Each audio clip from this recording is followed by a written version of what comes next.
Hey folks, Justin McQuerry here again, and thank you for tuning in to episode 5 of the InStride podcast. This is our second installment in a series of Meet the Founders interviews, and today Nathan and I will be interviewing Alex Bowden to learn a bit more about his journey with type 1 diabetes from diagnosis all the way through professional cycling and racing in some of the biggest races in the world to his family, career, and return to cycling today. Alex did have a story right at the start of this recording about meeting a fellow T1D parent at a cycling function for his kiddo Clara that unfortunately did not have audio present. If you are finding this podcast interesting or useful, please drop us a like or a follow on any of our social media platforms and check out our website to learn more. On to the episode. And that, like you said, was one of the reasons we wanted to start this platform because Alex, you and I had this experience of being able to share our tips and tricks of what we were doing when we were racing and the failures we had and the wins we had, the different little things we were trying, and to be able to break that open from just a small little elite group and share it with everyone is such a cool opportunity, and that's why we're here having these chats today. And so, in that same vein, we want to hear about some of your experiences, Alex, and the tips and tricks. So let's get it started off at the beginning of this diabetes journey of yours. So let us know what it was like when you, I guess, how old were you when you first were diagnosed, and what was it like? Yeah, so how old was I? I was 11 when I was diagnosed. So it was actually kind of a challenging time, I feel like, to be suddenly diagnosed, because I was entering middle school and this whole idea of I still gotta be cool, and I gotta not be different than everybody else, because at that age, right, that's all you're focused on is how do I fit in and not be the weird kid, right? So at the end of the day, though, I was pretty fortunate, I think, with the care team that I had, even though it was in a pretty small Midwest town.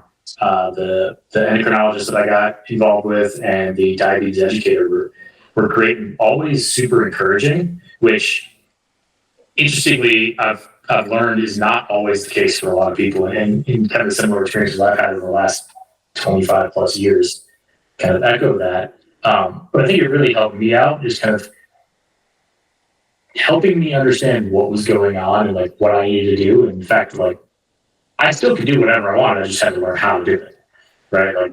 There was no need to stop eating Oreos or ice cream or whatever, treat kids like.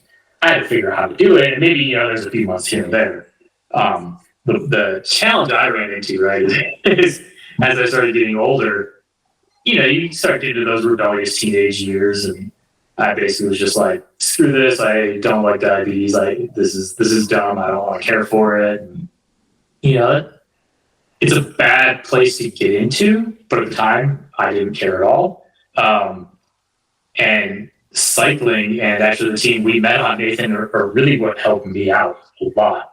Got involved with cycling, started riding with my dad for a long time, picked up a race, went to my first crit, got dropped within about the first 400 feet maybe, lapped multiple times. I was like, wow, I suck at this. Let's never do that again. Went for a couple more rides with him, got some group rides. Wait, this is actually pretty fun. Which the rest is kind of history from there. But, that was about the time the diabetes rebellion started, I guess, in my world. And it was actually, getting involved with Team Type 1 that kind of flipped that around for me. It showed me there are a lot of people who I could look up to. I was pretty young when that whole thing got started, but there are a lot of people I could look up to and learn from, and realize, wow, these guys are racing Cat 1-2 races. And at the time, I was, junior Cat 4 at best, maybe. Just trying to figure out how to be successful. And yeah, I mean, don't have much more to say than that, other than the community side of it. Yeah, changed my life. I'm curious. So I think it's pretty common, that story of especially teenage, experience where you just don't want to be different. You want to fit in. You probably just don't even think about your diabetes. that makes a ton of sense to me. And you're not, as a teenager, you're really just not concerned about your health. There's so many more things that you're actually concerned about. So, I was invincible. you're not paying attention to how you're feeling with the blood sugar swings or what happens when you're, over 300 for an extended period of time and how that affects your moods and blah, blah, blah, the rest of it. I'm curious with that, getting pulled into the cycling and joining Team Type 1, the team we met on, Alex. What was the motivator? Was it just like the motivation to become an elite cyclist, or was it just the fact that now you were surrounded and you were seeing people who were,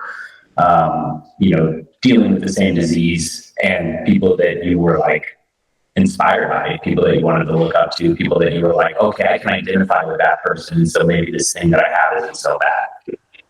Yeah, I think it started out with the former, but kind of turned into the latter, right? Where I was at a point where, I was a dumb teenager, like not gonna sugarcoat it, and I had no idea what was really possible.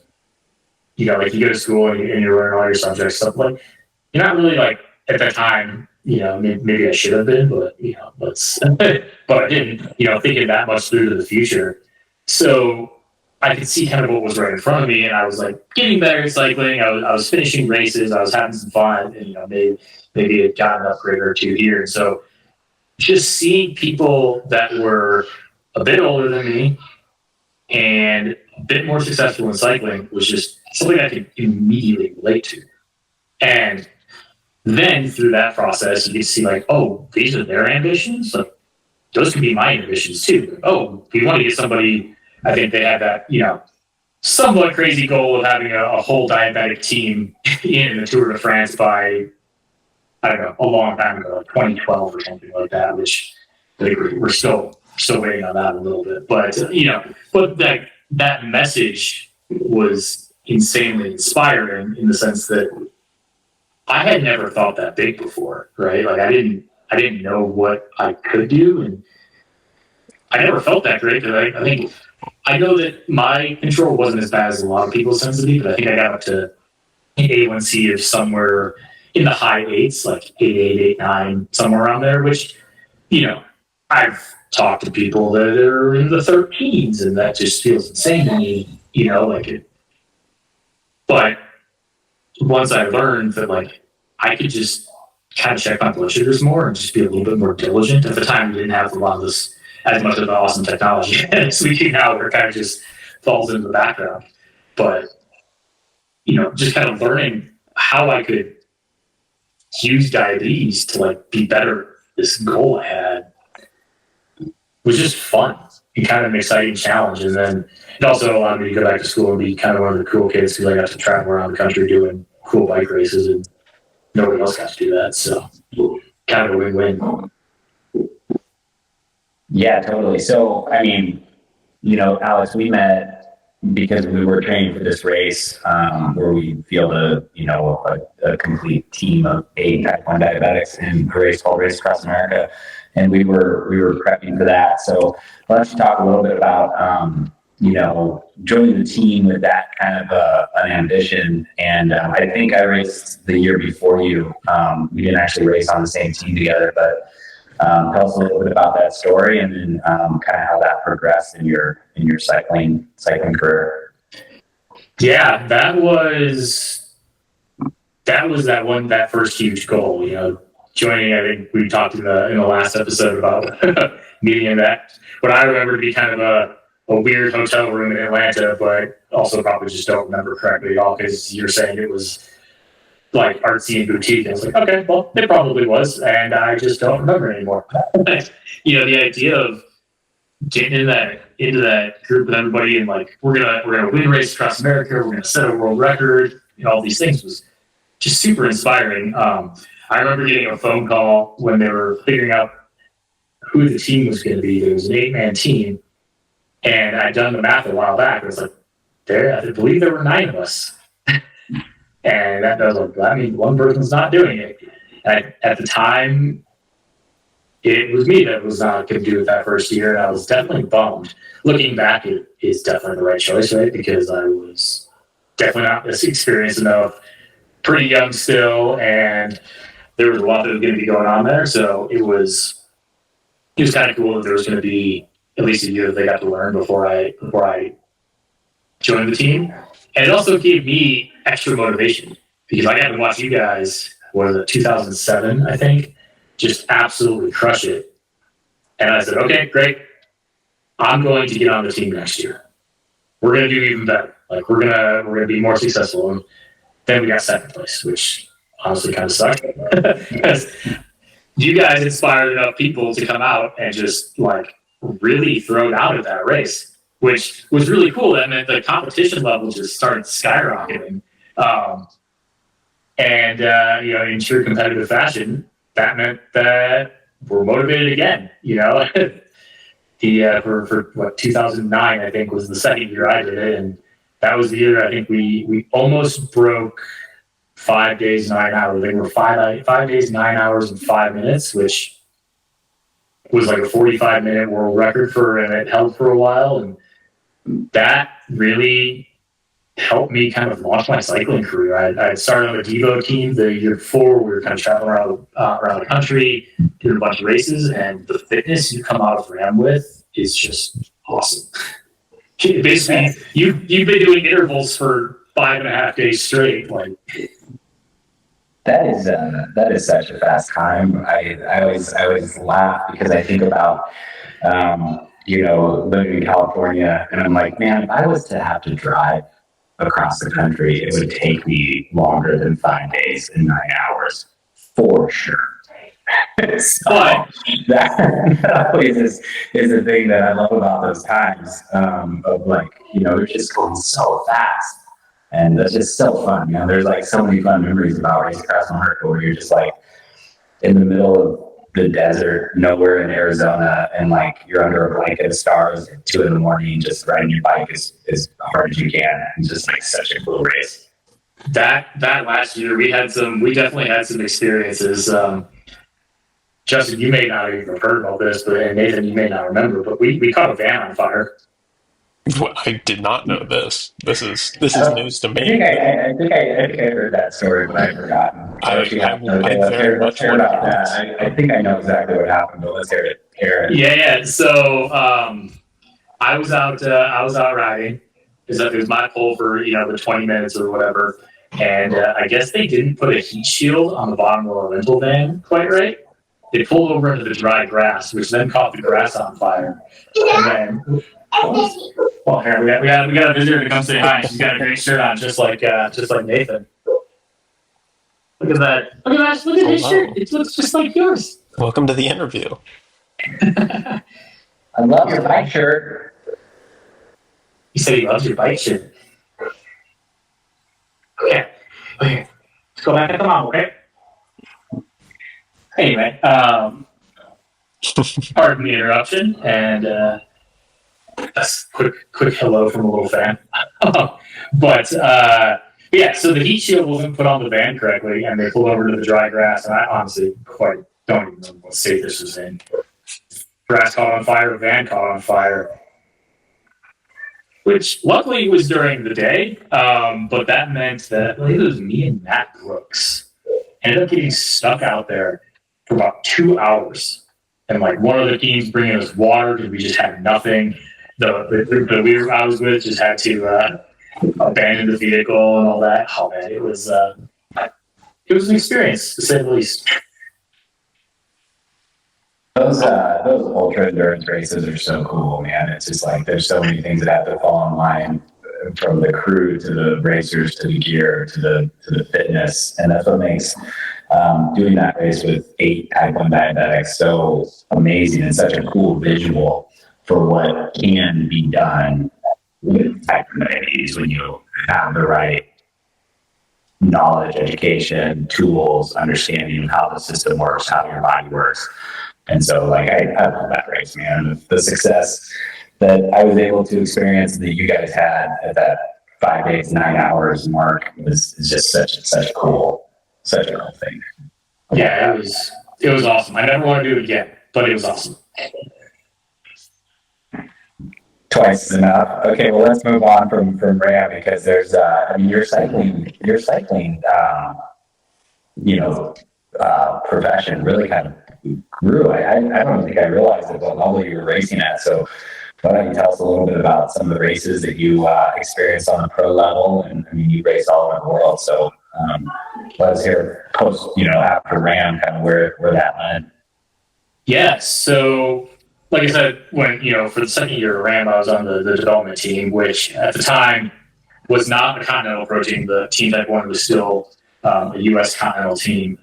So, but because of RAM, had just a whole lot of success, getting some next level upgrades, things like that. I think the year following, I made my way up to Cat 1 finally and just continued to kind of grow from there. And, won a handful of races, and the timing worked out really well where Team Type 1 had just gotten a commitment to become a Pro Continental team at the time. And they were trying to fill it with as many Type 1s that they thought could, compete at that level. I think looking back, I would have probably liked to have had another year or so racing in the U.S. circuit just to kind of continue building up that base. But as with everything I feel like I have ended up doing in my life, it never hurts to just get over the wolves for a while and see what happens. But the experience on the professional team was just really cool. We traveled a lot around the world, raced in Europe, raced in the Tour of Rwanda, I think twice, 3 times. Can't quite remember how many times. It's all a blur these days. But we went out, raced. First couple of years didn't do so great. Then like the final year, we just came out. We got first and second on GC, won a number of stages, and I think we won a motorcycle, which was kind of hard to bring back and split them on the team. But it also was led with we decided to do that race, or the team decided to do that race in conjunction with a diabetes mission. They wanted to make sure to figure out how to get access to diabetes supplies for all these people that lived in Rwanda, and it was just a really cool experience to go around and kind of learn what healthcare was like there in a realistically a developing nation at the time, and get that experience. Like that's why I got into this, was because of the diabetes side. Like obviously the pro cycling thing was really cool, but the diabetes side was the motivator, right? Like how great can I be at cycling? We'll see, but can I do some good while we're at it? No, that's amazing. I remember that when you guys went out to Tour Rwanda. I remember there was like a bunch of testers you guys took out with you, which was so eye opening. It's being in America and having access to healthcare like we do, and CGMs and all the technology is amazing. And then you realize like in places like Rwanda, getting access to test strips is like almost impossible. So so cool to be like on mission while you're racing bikes. Yeah, and I think it's cool too. Right? Like there's without jumping too far into the weeds and beliefs and all that, there are a lot of problems with our healthcare system, right? Like there's no question about that. But it is really interesting to also see systems that don't even have access to that kind of care as well, right? Like ours might be prohibitively expensive in a lot of ways, but at least it's there. So it's a different set of problems, and it kind of helps shape what we kind of are able to do. Like it allows us to with Instride to say, hey, you know what, we do have access to this stuff, so let's go take this and learn how we can use it to our advantage, right? Like those conversations in other places in the world can't exactly happen as we like them to, right? Because it's hard to kind of let diabetes slide into the background if you don't have access to insulin or test strips or CGMs and things like that. So I think it really helped frame a lot of perspectives that I've grown into, in the decades that followed, or decade and a half that followed my cycling. Just kind of looking at all the different kind of perspectives and viewpoints that you kind of have to approach problems from. I don't know. That's kind of a tangential ramble, but that's a cool story. Yeah, I mean that's powerful, man. It fills me with a lot of gratitude, even though I'm like super frustrated with the lack of certain things that I wish I could get my hands on, or the how slow the progression of the technology is. I mean, like I said, we were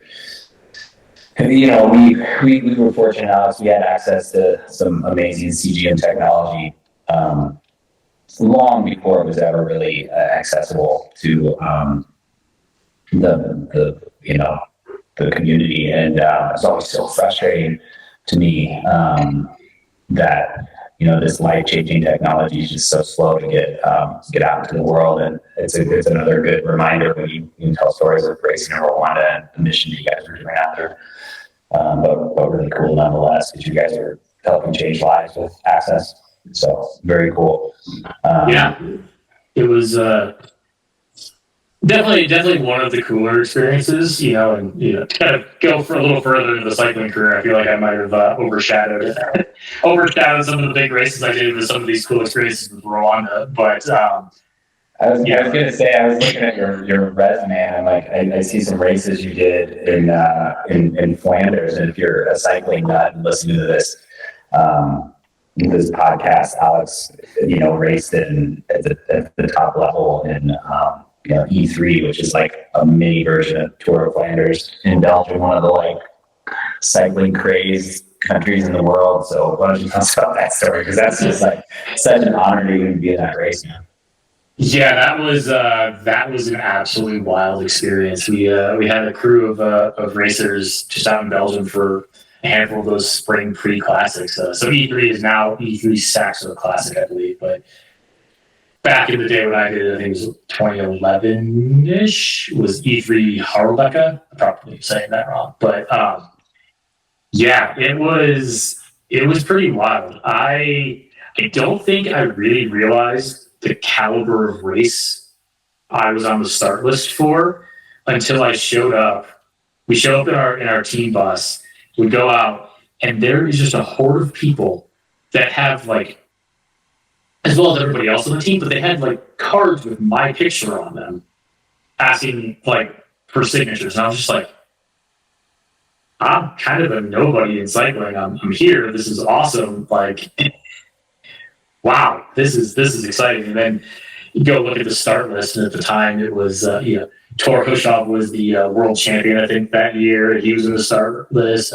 Thomas Vogler, who became super popular because of his yellow jersey in the Tour de France. Fabian Cancellara won it after crashing 800 times, I think. I myself, I think, DNF'd after one of the feed zones about 60% of the way through, but I'm just pretty stoked to have stayed with that caliber of racer for over half of a 200-ish kilometer race. It was pretty wild. Those cobbles are definitely no joke, especially me being a bit of a smaller racer. I'm not exactly a huge guy, so bouncing around, going back to the team car. And I do vividly remember at one point going back to the team car, shoving all the bottles in my jersey, riding back, hitting a cobble section, and losing about half of the bottles. And going, good. That was a good way to expend energy. And you guys were still on 23s and 25s at that point too, weren't you? Oh yeah, and I'm pretty sure we lowered the tire pressure to 105 instead of 115. TSI. which is actually kind of funny. I'm sure we'll get to this and kind of how I went through the crash and burnout and cycling and back into it. When I got back into it a couple of years ago, I went to go buy a bike. I kept hearing about this gravel thing. I was like, all right, whatever. Let's buy the most road bike, gravel bike I could possibly find. Got some road tires, and the guy tried to sell me on 32 millimeter road tires. I'm arguing with him, nobody rides those, man. I was like, I'll compromise. I'm recognizing I'm getting a bit older. I'll go with 28s. And he goes, okay, yeah, cool, great. So I pumped him up to like 55 psi or maybe it was 60 or whatever. Like, what are you doing, man? Like 100 at least. And like had this huge debate with the guy at the bike shop because I just had this perspective from 13-ish years ago, and turns out I was wildly wrong. I now have 32 millimeter tires on my road tires and run about 50 psi.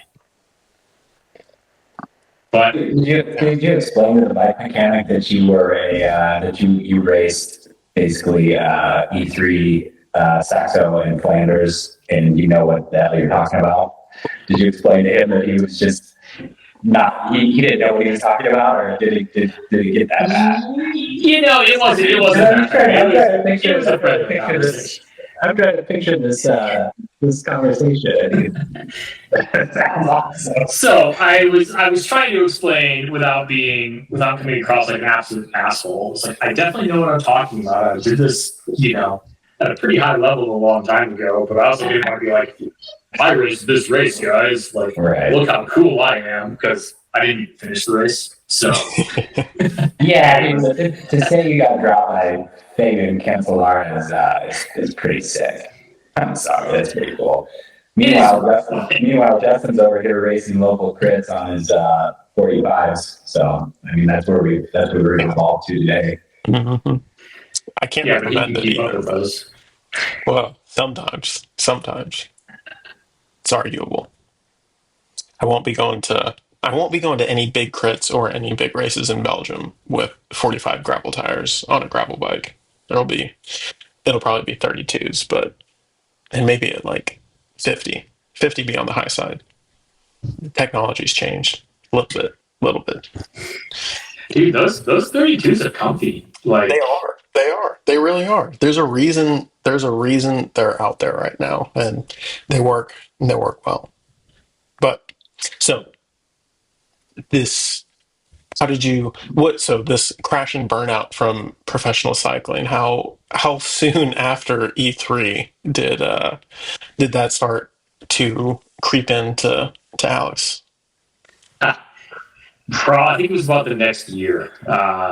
Later that year, that was the year we won Tour of Rwanda, and my next season, I don't know what was going on. I remember we had a training camp in Italy, and actually, I met up with a former teammate who lives not that far from me, Will Dugan. He's got his like waffles, Stroop waffle company, and they're freaking delicious. So I ran into him at like a vendor thing. This is a completely tangential story, not related to burnout, but I think it's just kind of fun. Like, it's just so cool how like small the communities that we interact with tend to be. Like, I left the climbing gym. I was climbing with some friends. We went to go get a beer next door. They had some vendors out. Turns out one of them happened to be Will with his waffle cup.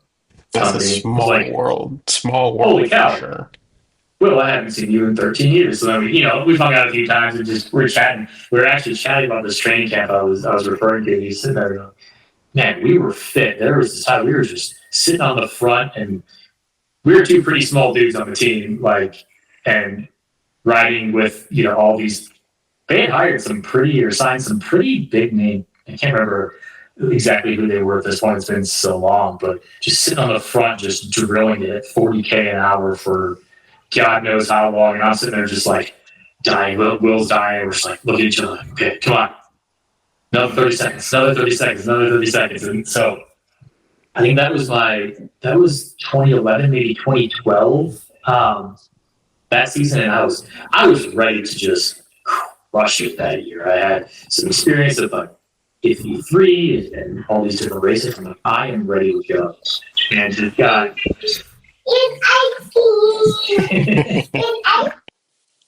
anyway, yeah. So what I was saying before, I was given some imaginary ice cream that was frankly delicious. Don't get me wrong, but it's also not going to help me out for this blood sugar competition in 10-ish minutes. Is that I was ready to just crush it. Had some good experience in the pro circuit. Like, was ready to just really leverage that and just be better. And just ran into a series of accidents. I think was racing in China, the Tour of Hainan. Guy hit one of the little like reflector dots right in front of me and went down. I rolled through one of the in China, the drainage ditches are just like square concrete ditches. So rolled through that. Turns out I chipped my elbow. But granted, the adrenaline after that, I was so hyped up that I just went straight off the front for the final climb. And I eventually got caught, but I was definitely made the break from the adrenaline.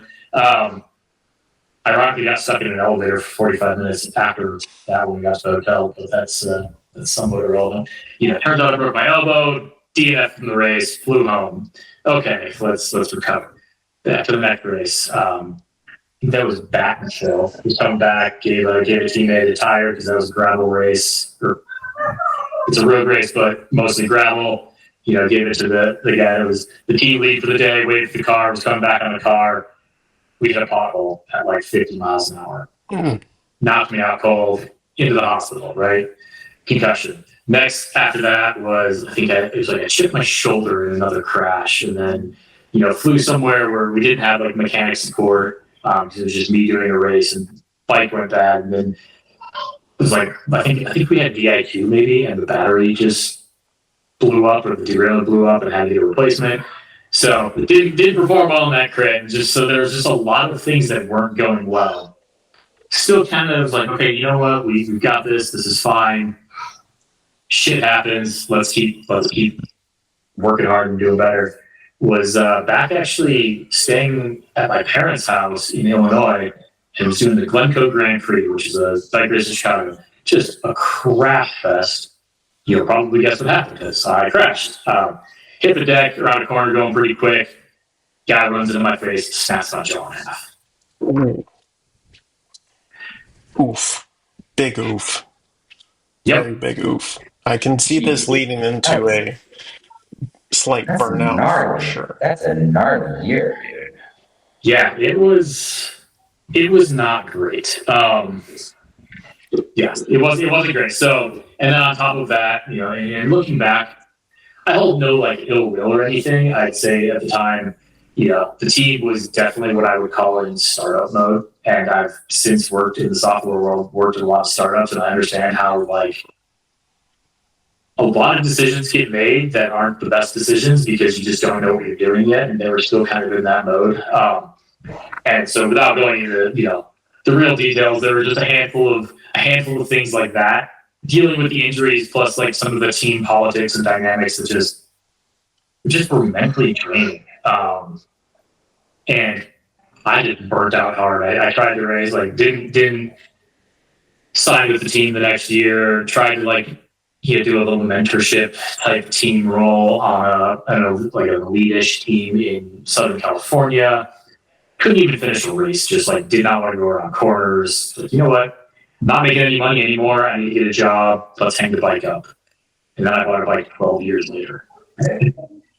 Like it was a solid 12 years of just not wanting to do anything related to cycling, which is just kind of wild. It taught me a lot about burnout, and if you don't know what the signs are, it can hit you really hard. The same thing kind of helped through diabetes. I was still caring for myself, but we spent so much time in the diabetes space, and a lot of that burnout was also associated with diabetes, just because the team was centered around it, right? So it was both cycling and diabetes. I disappeared for quite a long time, and I'm glad I did because it got me some really interesting, fun life experiences that I would not have had if I stuck with this whole world. But since we all reconnected in probably the last couple of years, I've really just realized that this is the cool area. This is like the like-minded individuals. It's fun and it's exciting and it's meaningful. Yeah. Well, it's the part, like listening to your story, Alex. It was kind of funny. I think you stayed in the bike racing probably longer than you would have otherwise for the same reasons that I'm speaking for myself here. So tell me if I'm wrong, but it was the platform at which we were able to reach the diabetes community and provide a positive message of what can be achieved with this disease, this turning this thing into, fuel to motivate you to a higher level than you would have ever reached otherwise. And I know that was my cycling story, my athletic story. Yeah. And then you kind of crash and burn, and you just kind of like, okay, I'm over the cycling, but really where you were, what you were missing was this platform to be able to connect with other type 1 diabetics and to learn from each other and to and to just like, there's this like energy flywheel when you get in a room with other type 1 diabetics that are trying to get after it and trying to be the best version of themselves.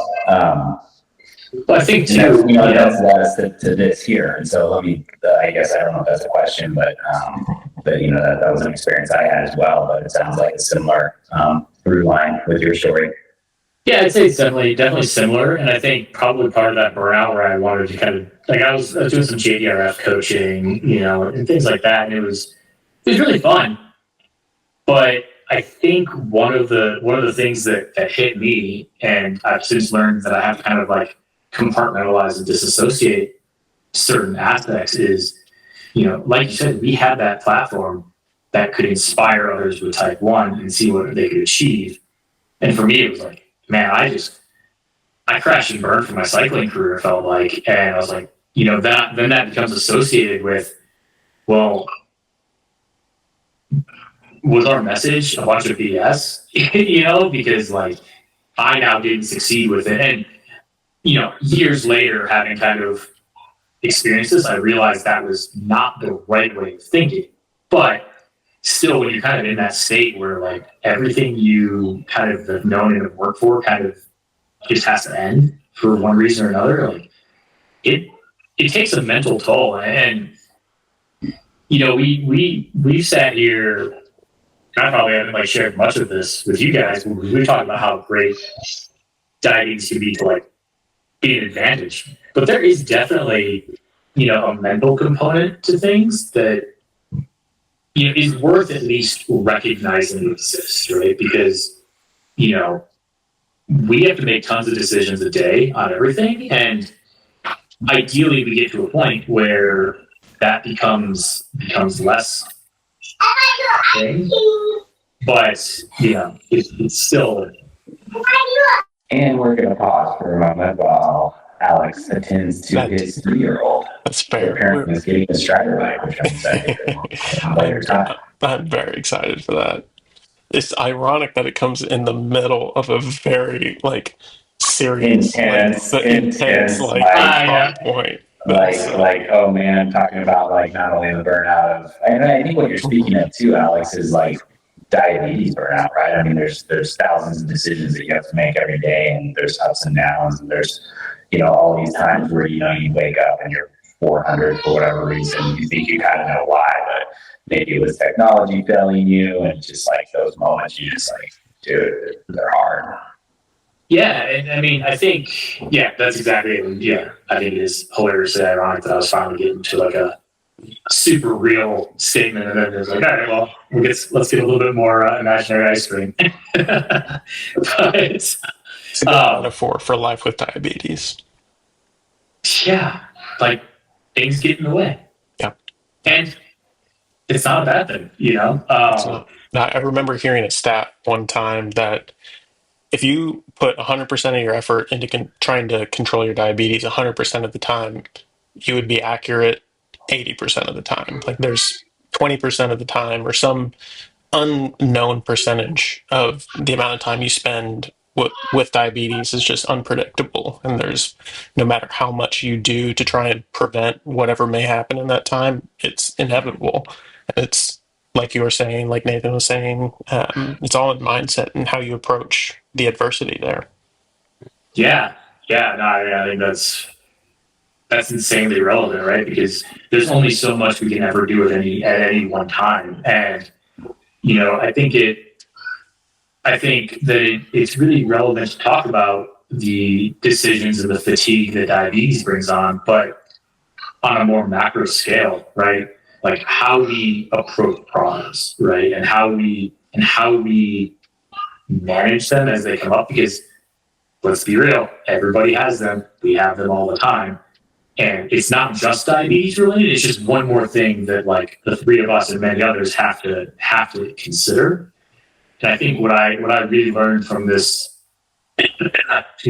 burnout process is just that you really have to take care of yourself and like approach things the right way. And the right way for me might be a little bit different than the right way for Nathan, might be different than the right way for Justin.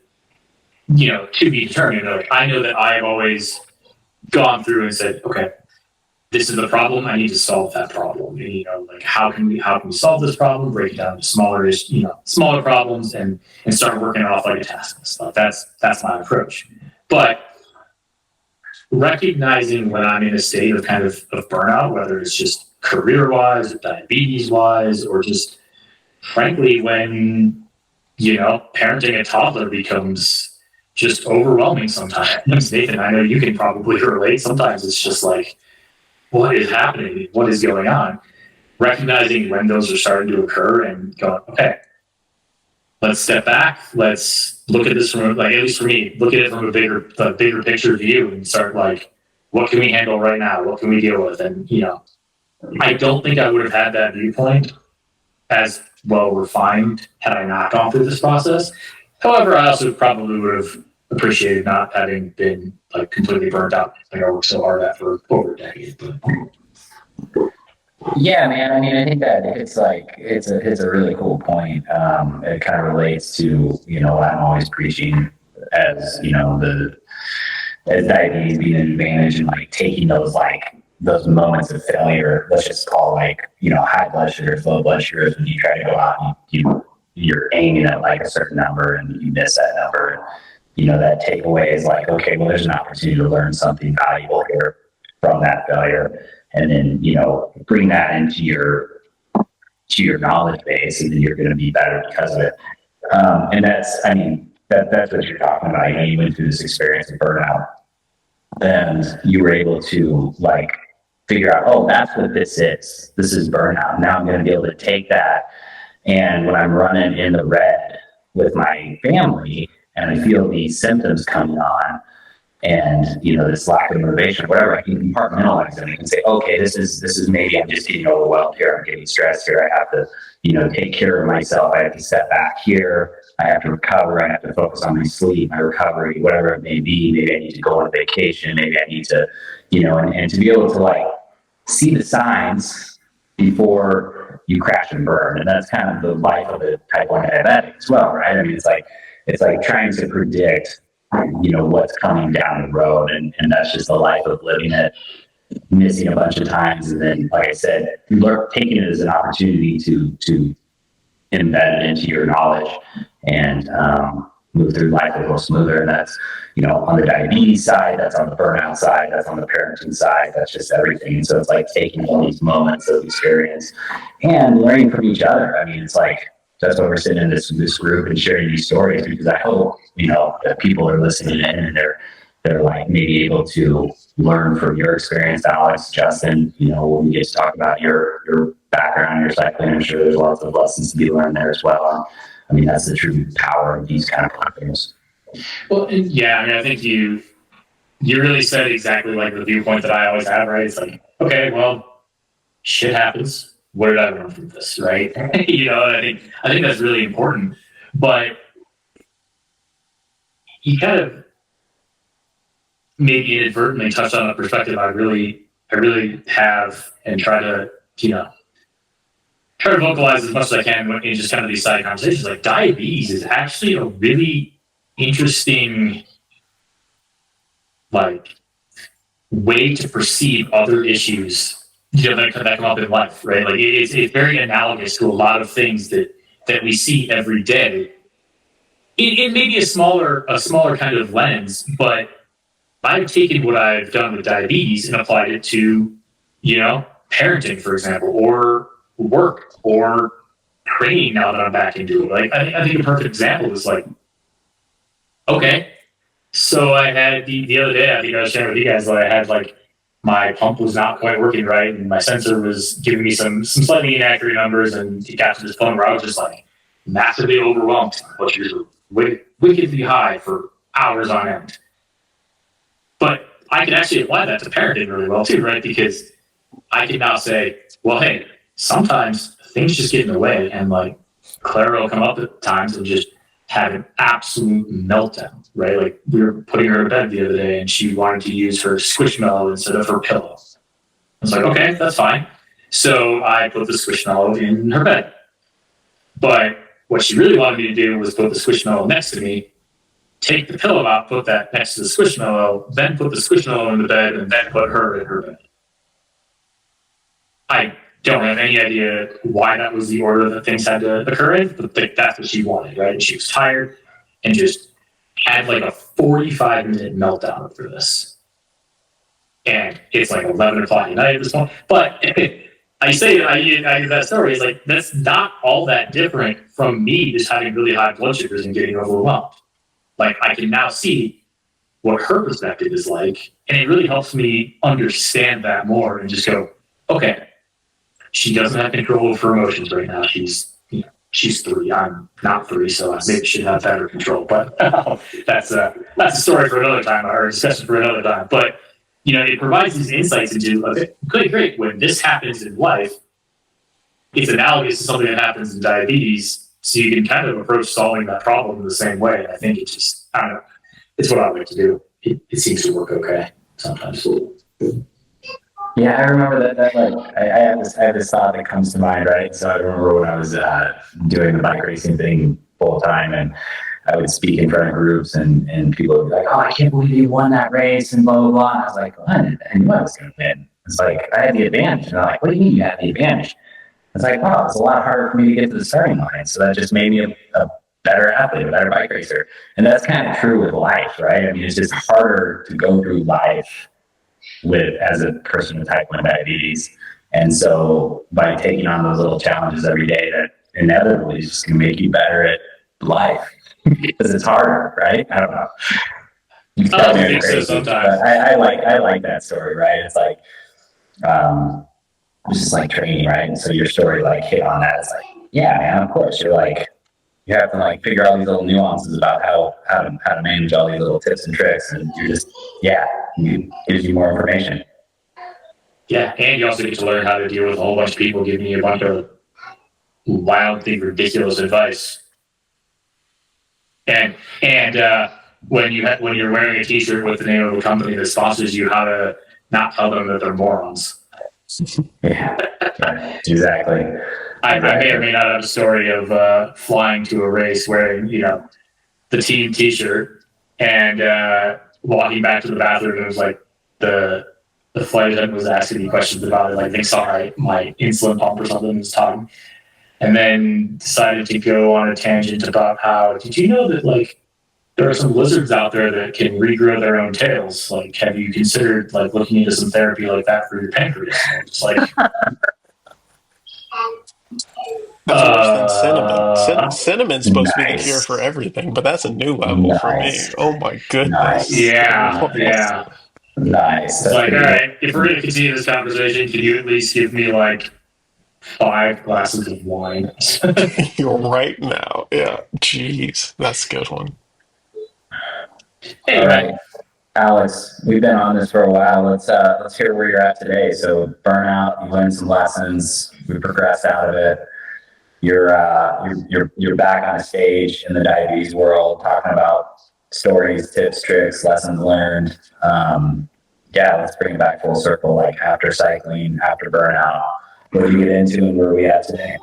Yeah, and I'll go quickly too, because it's a lot of years to cover, and less story worthy, but still great. Is tried my hand at running for a while, did a couple marathons, hate running, still hate running. I try it every few years. It still sucks. But tried climbing for a while, was living in San Diego, met my now wife when we were there. Got into software engineering about 8 or 9 years ago at this point. So took a job out in Denver, so moved out to Denver, and kind of built our whole life out here. Now live on the edge of the foothills. We have a 3-year-old daughter, 2 dogs, and we don't have a white picket fence. We have a brown fence, but it's been really cool. And after Clara was born, I was looking for something to do. Like I was like, I need to exercise. I'm not that great at running. I don't want to work that hard, to be like decent at something. So like, I think I'm willing to try cycling again. I don't have I don't have the responsibilities with cycling anymore. I'm just gonna go out and ride my bike and have some fun. Um, and coming back to it from that approach, I remember what got me into cycling in the first place when I was a teenager, right? And how much fun it was in the community, and I met some awesome people just in this local. I mean, granted, okay, this local area of the Boulder Denver metro area is the endurance athlete bubble of America. So it's a slightly nuanced local group, but but yeah, it's just been that's pretty much been that. I think the whole diabetes advocacy or diabetes, whatever we want to call this whole thing, really just comes along with cycling in my mind. It's what I grew up in. Like they worked in parallel for so many years that it's like, you know what? I used to be good at both of these things. Let's do that all again. So here we are. And I love and I found the journey. That's awesome. That's perfect. And I love the fact that you're able to now take, the skills that you've developed off the bike in the software world and build it into something that, can give back to the diabetes community through InStride and InStride Labs. So that's super cool, man. Yeah, that's what I'm really looking forward to. I know we've the three of us have had a lot of conversations on, hey, what are we doing here besides just recording a podcast once a week, which admittedly is pretty great, but how are we going to be, what did we do in the past with like helping doctors understand, with their patients, like what can we do to like inspire our patients to do more than just, manage diabetes? How do we inspire them to like reach their potential? And that kind of comes back to that athlete based stuff we did a long time ago. But then, taking the technology angle and the InStride Labs idea of like, hey, let's get some of these ideas. Like from my experience, and I think you guys probably have likely similar experiences, there seems to be a lot of gaps in the technology available, right? Because oftentimes, there's these huge FDA approvals and like long, very expensive processes to get something from start to finish. But there's also a lot of just like apps that you can build, like communities that can happen, or like different little tools that would be really helpful for us as type ones. And ones that we just don't know anything about, right? Like we have our own experiences and we kind of know what gaps we have, but that's, we're a sample size of 3. And I think I looked up today, there's estimated like almost 2 million people with type 1 in the United States. They all have their own stories and their own gaps and their own needs. If we can find a way to make products that help them out, I mean, that's a success. Well, I mean, the funny thing is, Alex, is you started this podcast out by telling a story that happens far too often, and that's, where you connect with another person with type 1 diabetes, and then the conversation spins into this, like, well, how do you do this? How do you do that? How do you manage this during the thing? And it's like, why are those questions still, why is that conversation still a thing? It's like, Justin, you've talked about this in the past, where it's like you talk about your on-bike nutrition plan, and people are like blown away with like, they don't understand how you can like manage that much sugar on the bike and with exercise. And it's like, come on, guys, like this stuff, there's obviously a gap just in the knowledge base, right? And Alex, you and I have talked about this a lot, where being on a bike race team at an elite level, with surrounded by people with this disease, you just feed off of one another and you learn, and there's that opportunity is just so powerful to share. And that's definitely one of the things we're going to try to build here at InStride Labs, beyond just having this chat on the podcast. It's the ultimate goal. I'm here for it. Sick. Well, should we end this thing? One second. Let me grab our guest to do another sign off. See if she can give us some more ice cream. Perfect. Fitting end to the Alex interview. All right, hey Clara. Hey Clara. Oh, hey, let me change the speakers here. Okay. All right, you guys are on. Hi, Clara. Nice To see you. What's up, Clara? How was the interview for you, Clara? Okay. Good. Now I say thank you for all the ice cream you gave us from your ice cream truck. Okay, guys gonna say bye, but I'll be out in a minute, okay?